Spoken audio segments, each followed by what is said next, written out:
Hello everyone, welcome back to a north-facing garden.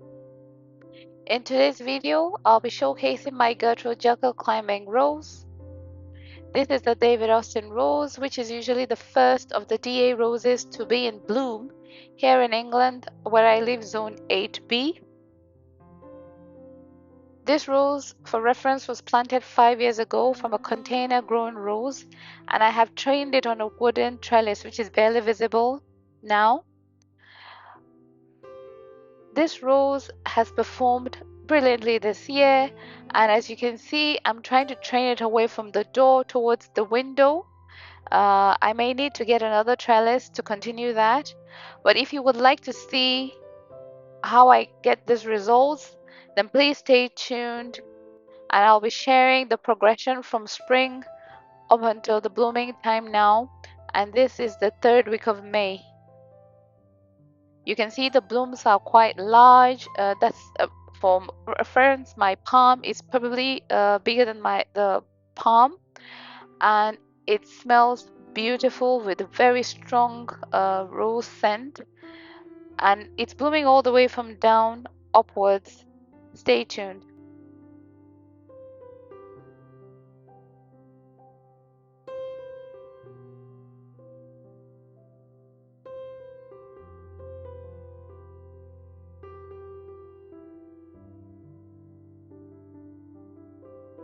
Now, earlier in spring, this was what the plant looked like.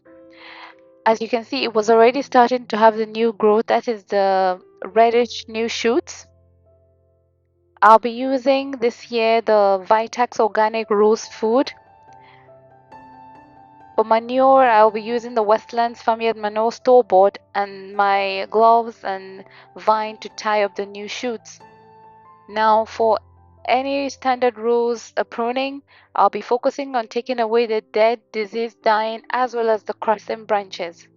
Additionally, I'm going to take off any of the twiggy growths that will not be able to support the bloom. The blooms for the Gertrude Jekyll are quite heavy, so any twiggy looking branches that will not be able to support the plants, I'll be taking them off as well. And in this whole area, I also have this perennial sweet pea and a clematis, which you might notice the sweet pea on the blooming clips. However, it's not yet in the flowering, so I carried on doing that, as well as taking off any old leaves that I could get rid of. Once I was satisfied, I started to bend the canes laterally towards the window so that I can train it to go sideways, because there's limited space at the door. And if I came across a branch that I felt needed to go, I didn't hesitate to take them off as well. The only thing I would say is that don't be shy. Do prune them, because the roses do respond well to good pruning. And I did my best to train horizontally most of the laterals from last year to encourage bloom.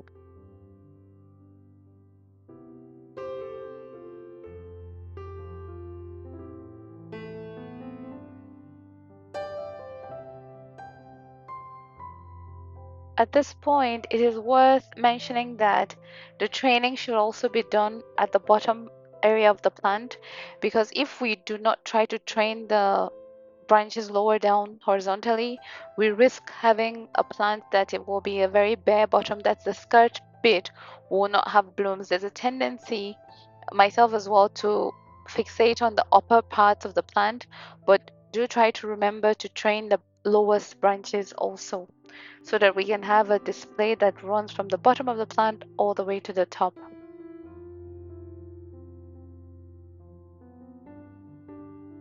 Next, I proceed to taking away the mulch from last year. Last year I actually used manure from a horse farm, but this year I'll be using the store-bought one. First, I added my feed as per manufacturer's instruction, and then I proceeded to add a fresh layer of manure. I made sure this was about 2 to 3 inches, and as you can see, I have some daffodils that are yet to bloom, so I just try to work around that. And then I layered a thick amount of farmyard manure, This will help for two things. It'll help with the nutrition and give a new boost of organic matter. Roses are heavy feeders as well as act as mulch in the warm summer months. Now this is the final result. As I mentioned, the sweet pea, which is a perennial sweet pea, is showing, but it's not yet in bloom. And the rose itself is just marvelous. In fact, sometimes I wonder whether I could have done more heavy pruning. But like I said, I am trying to train it towards the window, and probably will get a trellis to continue supporting it. But it's done beautifully this year. The results speak for themselves. And the scent, I just wish you could perceive it through the clip. But Gertrude Jekyll, hands off, is one of the best climbing roses from David Austin. It's very reliable. It gives the performance year in, year out. We are in the middle of a heat wave currently, so there was a lot that had dried out from a couple of days that bloomed. So I'm just doing a little bit of deadheading now. But there are still lots of buds that haven't opened.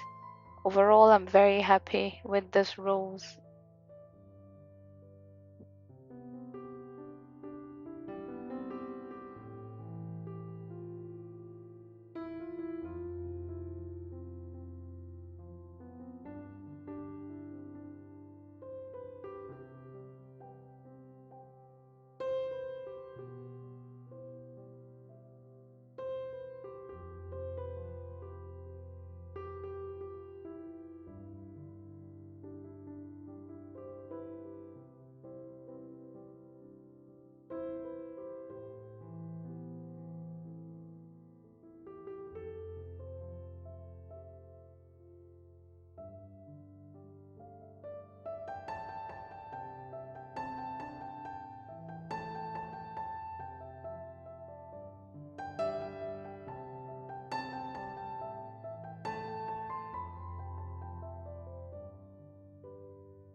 I conclude by saying this is a highly recommended rose from me with my experience so far.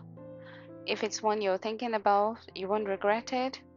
Feed with a suitable rose feed and apply an amount of manure and you'll enjoy it. Thank you.